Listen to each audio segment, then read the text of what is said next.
I'm Professor Dianne Gleeson and I work at the University of Canberra. I was always interested in natural history. I grew up in a rural town in New Zealand and I was just always out exploring the environment, looking at animals, foraging around in bush and creeks and just enjoying nature. And so it was always just sort of a natural thing that I would be interested in biology and chemistry and those kinds of areas, more the life sciences. And that's how I ended up choosing my course of study when I went to university.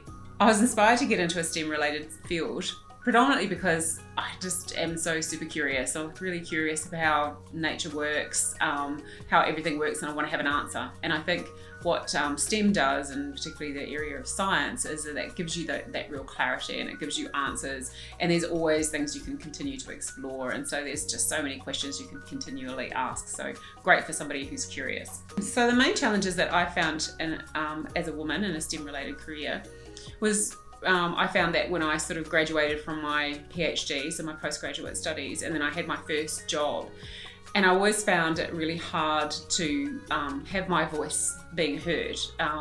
At that time, it was really very male dominated, and my research team and my immediate managers and everyone around me seemed to be males. And it was very hard to, have my voice being heard, have my ideas being put forward. And I also found that there was the tendency for, as a woman, that you kind of end up doing much more sort of service related activities, that it's kind of like, oh, well, she'll organise that, or she'll go and, run that meeting. And it's sort of, you kind of taken advantage of in that context. I think things have changed a lot more now, but I still feel as a woman, we do need to kind of speak up a bit more. We need to support each other, and we need to be much more collegiate, and understanding that diversity in the workplace is super important, and it wasn't like that when I was coming through, but I think it is much better now.